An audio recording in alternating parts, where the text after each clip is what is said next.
Good day mga kasandata, lalo na sa butihing narrator ng channel na ito na si Sir Mark. Naway nasa maayos kayong kalagayan, pati na rin ang mga masusugid na listener ng programang ito. Pagpalain nawa tayo ng Panginoon. Tawagin niyo na lang ako sa pangalang Bimbol. Hindi ko tunay na pagkakakilanlan. 45 anyos at kasalukuyang naninirahan sa Linambasan, Hamindan, sa lalawigan ng Capiz.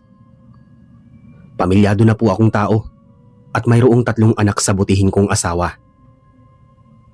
Ang nasabing lalawigan ng mismong lugar na aking sinilangan, simula nang iluwal ako sa mundong ibabaw. Ang ibabahagi kong kwento ay mismong naging karanasan ko noong aking kabataan. Maraming taon na ang nakalilipas. Naganap ang pangyayaring ito sa taong 1999 at nasa 21 pa lamang ako ng mga panahong yun. Noong makasalamuha ko ang isang aswang, nakasamahan ko sa aking trabaho bilang empleyado sa isang pampublikong ospital dito mismo sa aming lugar. Sir Mark, namamasukan po ako bilang janitor sa isang lumang ospital dito sa amin. Taong 2009 ay baguhan pa lamang akong empleyado sa nasabing pagamutan. Narekomenda ako ng aking tiyuhin na makapasok doon dahil matagal na siyang namamasukan sa lumang ospital bilang maintenance, tagakumpuni ng mga sirang bagay na bahagi ng gusali. Dahil may kalumaan na ang pagamutan, ay nagmistula itong haunted hospital tuwing sasapit ang gabi. Dahil na rin siguro sa kakulangan ng mga ilaw sa mga pasilyo, maging sa labas nito. Pati ang pintura ng mga dingding ay nababakbak na.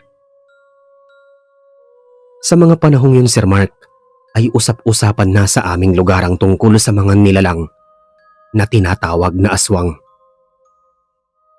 Ngunit para sa ibang kabataan, ito'y kwentong katang-isip lamang na panakot sa mga bata para matulog sila sa tanghali upang maiwasan na rin na gumala sila at maglaro sa gabi. Subalit sa nakararami, ang ganitong usapin ay kailangan ng malawak na pag-unawa, sapagkat para sa iba ay totoo ang mga aswang at matagal na silang nabubuhay dito sa mundo, kasama ang mga pangkaraniwang tao. Hindi naging madali para sa akin ang maging janitor, Sir Mark. Palagi akong abala sa aking mga gawain dahil madalas na madumi ang buong sulok ng ospital, lalo na ang palikuran na halos barado ang mga inidoro. Umaalingasaw ang mapanghing ihi na kumakalat sa maduming sahig. Sa katunayan nga, Sir Mark, sa unang araw na pasok ko bilang empleyado sa lumang ospital, ay nakaramdam ako ng pandidiri na parang gusto ko nang maduwal dahil sa mabahong amoy na nanunuot sa aking ilong. Maging ang mga basurahan ay puno ng mga adult diaper na may kasama pang dumi ng mga tao na talaga namang mawawalan ka ng ganang kumain. Sa ilang araw kong pamamasukan bilang janitor, ay bala ko na sana huminto sa aking trabaho, sapagkat hindi ko na masikmura pa ang napakabahong amoy sa palikuran na tila ba pinabayaan na ng gobyerno. Subalit kailangan ko magpatuloy sa pagbabanat ng buto dahil nag-aaral ang mga kapatid ko at gipit kami sa pera. Kinalaunan, nasanay na rin ako sa aking trabaho. Nasanay ako sa mabaho at mapanghing palikuran sa nasabing ospital. 2 kaming namamasukan bilang janitor sa pagamutan.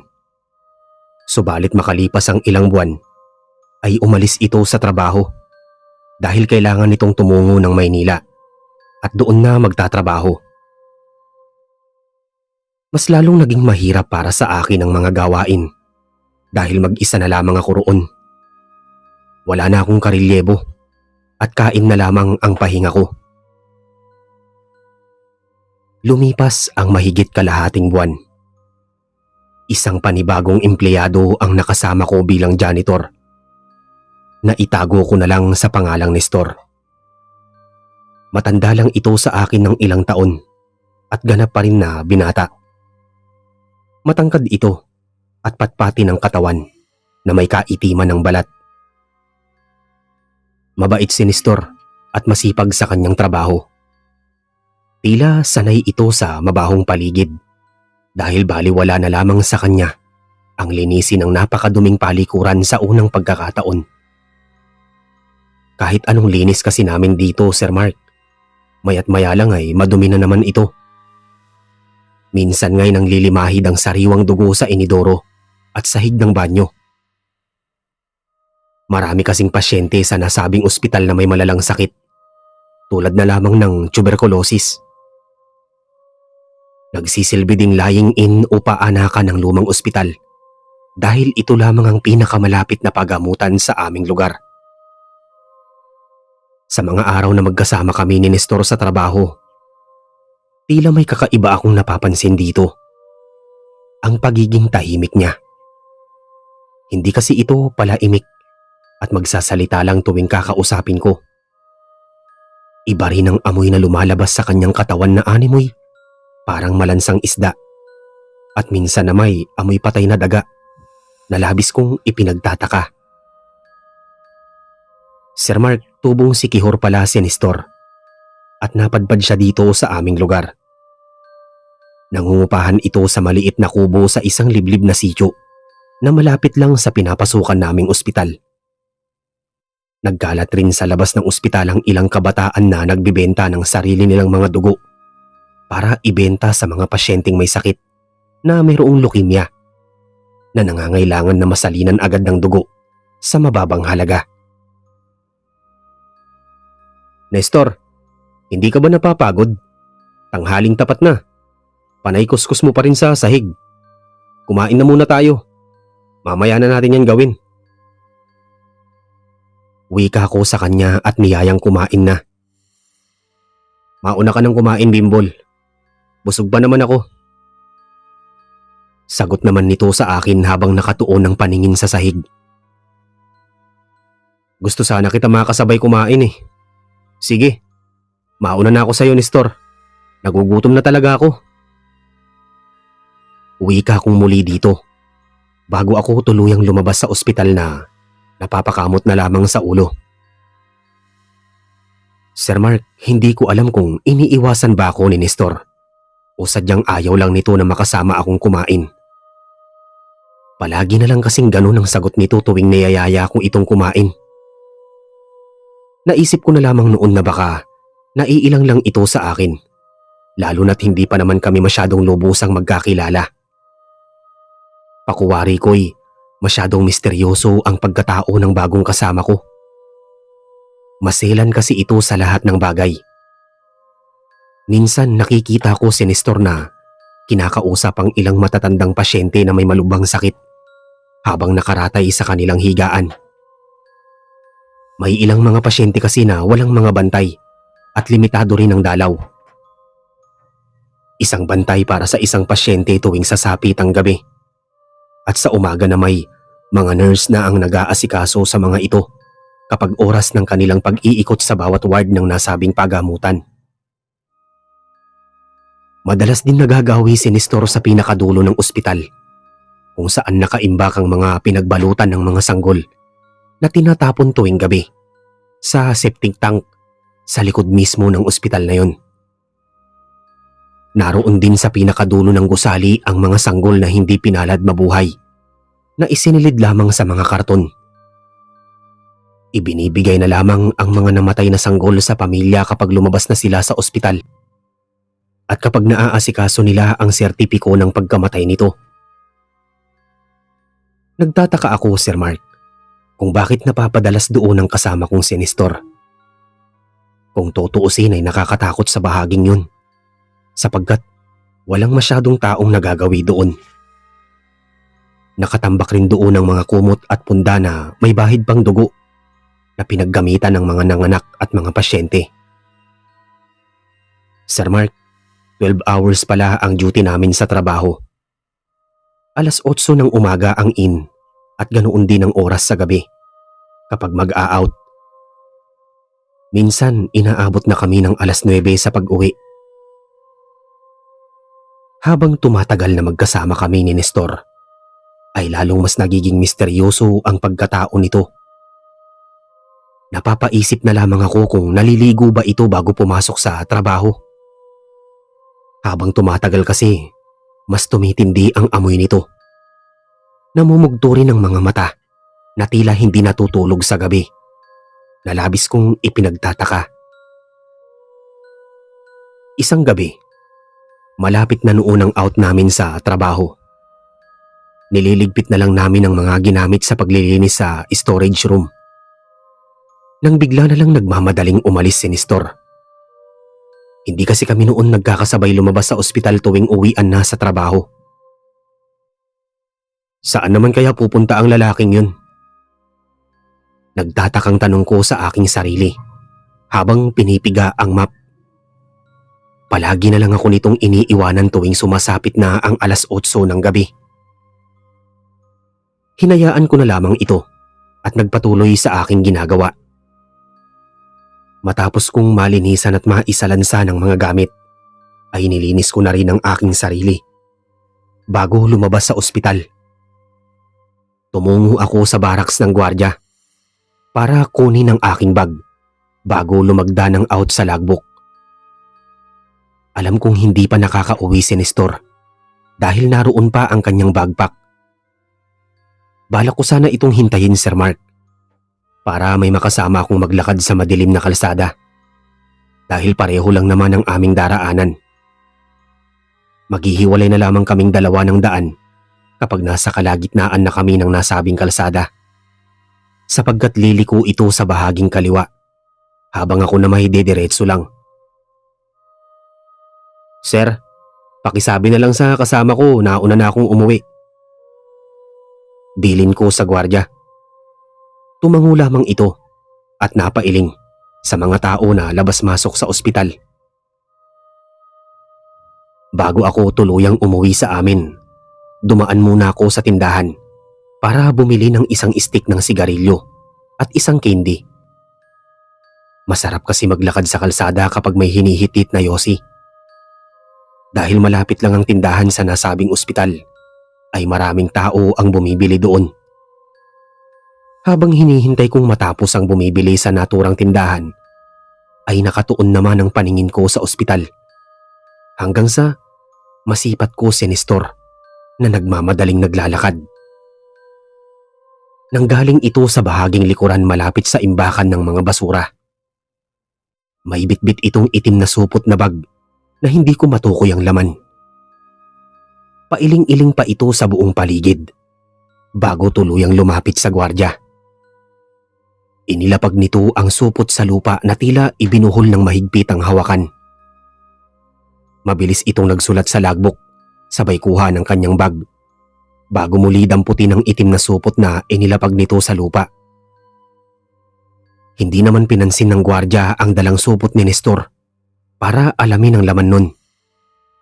Hindi kasi ito mahigpit sa mga empleyado na gaya namin na tagalinis lamang. At hindi rin nito trabaho ang mag-inspeksyon ng mga gamit. Bukod pa dun, wala namang mananakaw sa lumang ospital dahil pagamutan ito ng mga mahihirap. Hindi naman ako nakita ni Nestor dahil nahaharangan ako ng ilang mga tao na bumibili sa tindahan, lalo na't nasa tabi nito ang karinderya na kainan ng mga nagbabantay sa pasyente at mga tricycle driver. Sir Mark, hindi ko na nagawa pang bumili ng sigarilyo noon.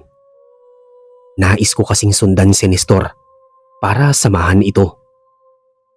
Dahil nga nahihiwagaan ako sa pagkatao nito at maraming naglalaro sa aking isipan.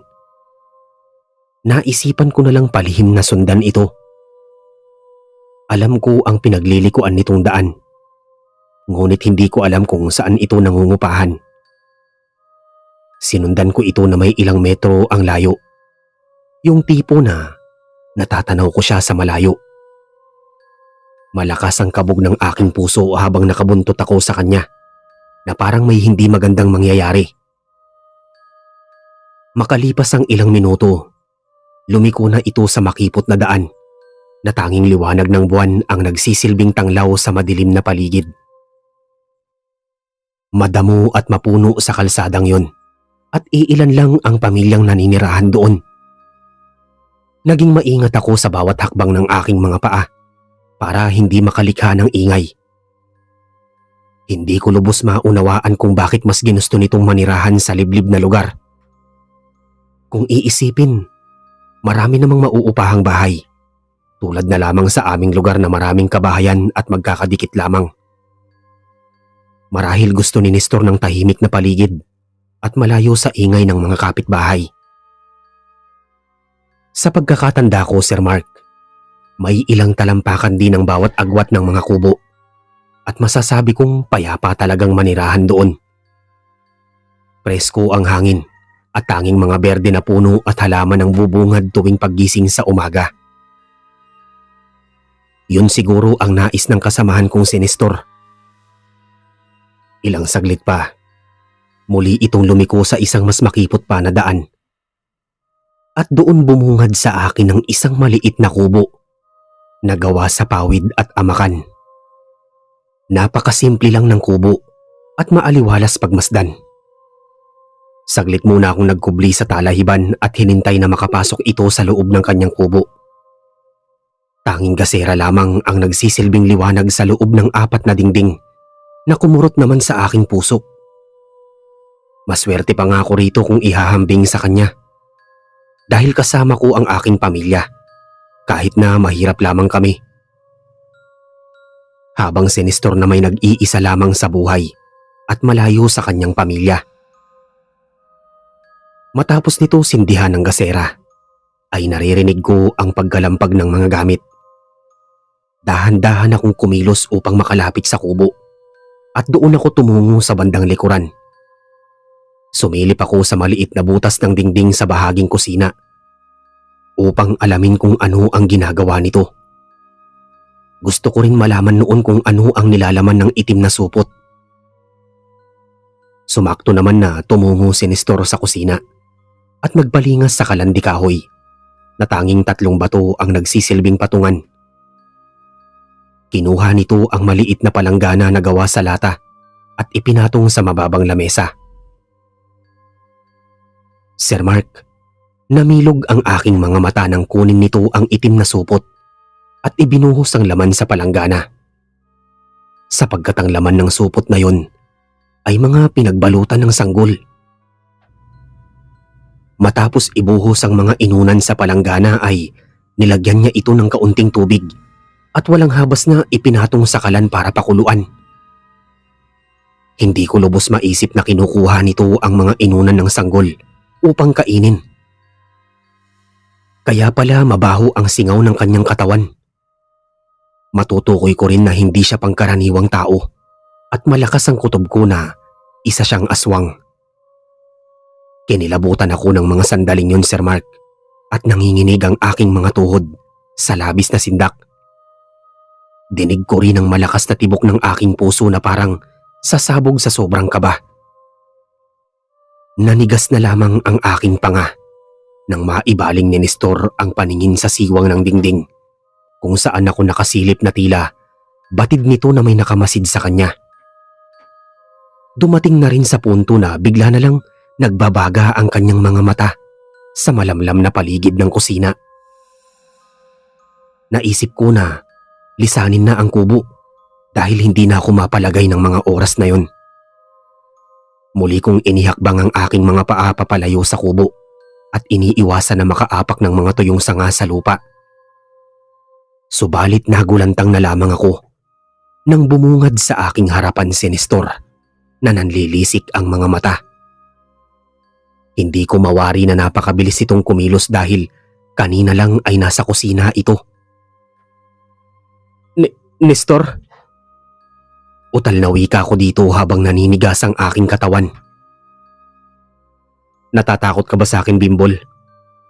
Alam ko naman na kanina mo pa ako sinusundan. Hinayaan na lamang kita na makalapit sa kubo para malaman mo kung anong klase akong tao. Sa tingin mo ba'y makakalabas ka pa dito ng buhay? Ngayon pa lang ay pwede na kitang patayin Tanong nito sa akin at nagwika na kanina pa nito alam na sinusundan ko siya. Patawad kung sinundan kita. Gusto ko lang naman malaman kung saan ka nakatira. Hindi ko sinasadya na makita ang hindi dapat makita. Patawarin mo ko, Nestor. Sambit at paghingi ko ng tawad sa kanya. Alam ko naman ni Nestor na hindi ka masamang tao. Di ba magkaibigan tayo at magkasama sa trabaho? Pangako, hindi ko sasabihin sa iba ang mga nakita ko. Dugtong ko pa dito. Sige na, Bimbol. Umalis ka na. At wala akong balak patayin ka. Kanina pa sana kita pinatay kung nais kitang kainin. Hindi ako masamang nilalang gaya ng iniisip mo. Tugon nito sa akin na nagpakalma sa aking sarili. Salamat, Nestor. Pangako, wala akong pagsasabihan sa mga nalaman ko. Tugon ko dito at mariin na nagpasalamat bago umalis. Ligtas akong nakauwi sa bahay ng gabing yun, Sir Mark. Hinayaan akong mabuhay ni Nestor, alang-alang sa aming pinagsamahan sa maikling panahon. Kinabukasan ay muli kaming nagkita ni Nestor sa ospital. Pinilit kong maging mahinahon upang maging kampante kami sa isa't isa. Walang nagbago sa aming pagsasama bilang empleyado sa pinapasukan naming ospital. Hinayaan ko na lamang ito sa kanyang mga ginagawa dahil wala naman itong binibiktimang tao. Subalit, lumipas ang katapusan ng buwan, ay nagpaalam na ito sa akin na aalis na sa kanyang trabaho matapos makuha ang kanyang sahod. Sinabi nito sa akin na maghahanap siya ng panibagong mapapasukan sa ibang lugar na walang nakakaalam ng lihim niyang pagkatao na hindi ko naman tinutulan. Natakot man ako nung una kay Nestor, ngunit sa bandang huli ay naging maayos naman ang lahat. Dahil nanatili kaming magkaibigan bago maghiwalay ang aming mga landas. At masaya ako kahit papaano na nagkasama kami sa trabaho dahil napakasipag nito. Wala rin akong pinagsabihan sa mga nalaman ko at nanatili itong lihim bilang respeto sa kanya. Hindi ko lubos akalain na may mababait din palang aswang, depende sa lahing pinagmulan. Sa pag-alis ni Nestor ay nagkaroon ito ng bagong kapalit na katulad ko na isa lamang pangkaraniwang tao. Makalipas ang ilang taon ay unti-unting inayos ang lumang ospital. Pinaglaanan ito ng malaking pondo ng gobyerno para ayusin at pagandahin ang naturang gusali. Kinalaunan naging regular ako na empleyado sa nasabing ospital na nagbigay daan upang matulungan ko ang aking mga kapatid na makapagtapos sa kanilang pag-aaral. Magpasa hanggang ngayon ay ganap pa rin akong empleyado sa naturang ospital.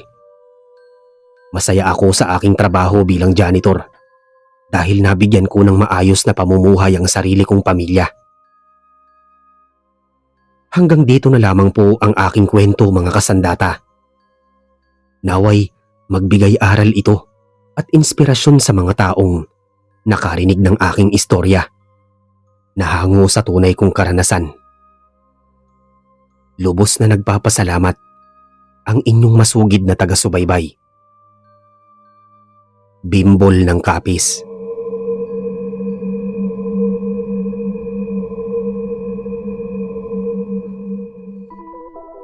Maraming salamat po sa pakikinig ng kwento natin para sa araw na ito. Iniimbitahan ko po kayong mag-subscribe sa side channel natin na Pagsapit ng Gabi Horror Stories. Dito ko po ilalapag ang mga fiction horror stories na isinulat ng mga magagaling nating mga writers. Ilalagay ko po ang link sa comment section. Pindutin nyo lang at sana makapag-subscribe po kayo. Muli po, Pagsapit ng Gabi Horror Stories. Sa mga hindi pa nakasubscribe dito sa Sandatang Pinoy, mag-subscribe na po kayo at pindutin ang notification bell. Muli po, ako po si Mark. Maraming salamat po sa inyong lahat.